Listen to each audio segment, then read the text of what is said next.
So detail stripping a Glock, first thing you do is make sure that there's nothing in the chamber. Nothing in the chamber. And you have to decock the gun. Go in the safe direction, decock the gun. Pull it back about 1/8 of an inch. Pull down the slide takedown levers, both sides, and the slide should come right off. You have two general ports.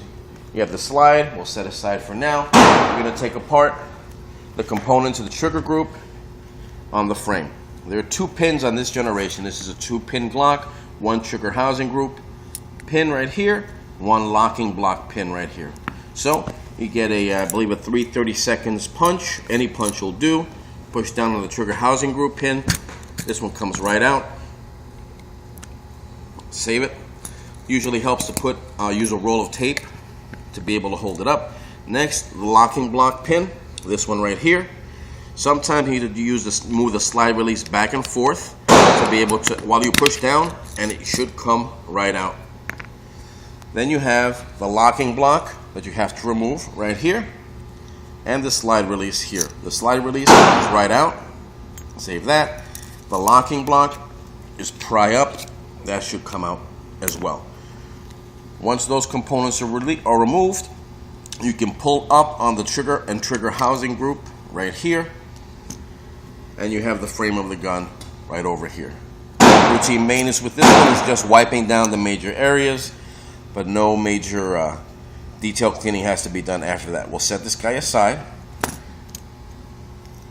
So in order to take apart the trigger and trigger housing group, what you do is you have to pull the trigger bar slightly to the side, pull it out of the hole that it retains, and you'll see the trigger spring right here is in the shape of an S. Remove the trigger bar, and you have the trigger housing here, trigger spring, and your connector. In order to clean this guy here, just get into the major areas and the nooks and crannies. If you want to, you can remove the connector by pushing from the other side through here, and it should slide out. Now this one is a little bit different in that we can't use the standard tool. It has to be more of a square screwdriver type tool here, which I don't have right now. The main component is, the main thing you have to realize is this has to be in the shape of an S. The spring comes out.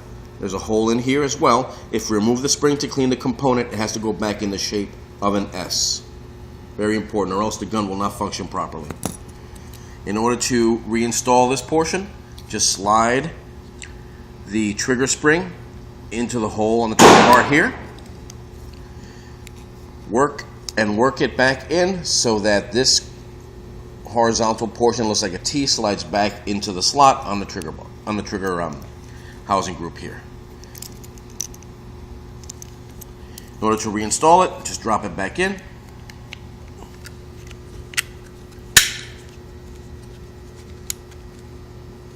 And proceed to insert the locking block. Just match up the holes.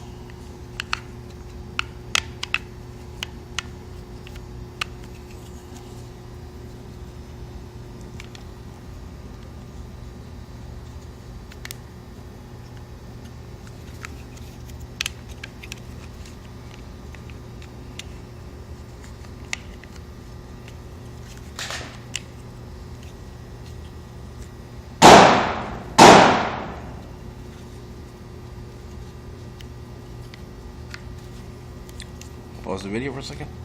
I'm just going to wipe some of this grease off.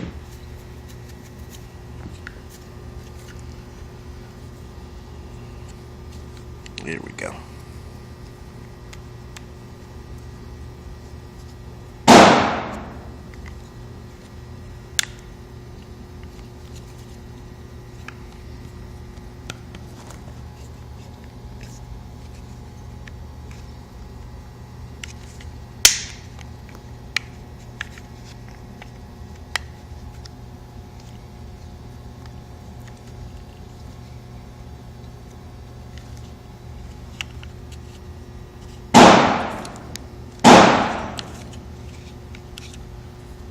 Your slide lock.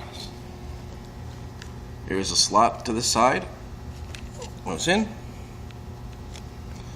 And you take your pin, and you bring it in from the opposite side. It's easier to bring it back up this way, and you can rock the slide release back and forth. Eventually it'll lock back in. Second pin goes back into the trigger housing group, and just make sure that the pins are relatively centered. Reinstall your... You don't take it apart yet. Oh, we'll do it a second part. Main thing you need to do is make sure that the gun resets, and that's how you take apart the frame of the gun and the components. We'll pause it.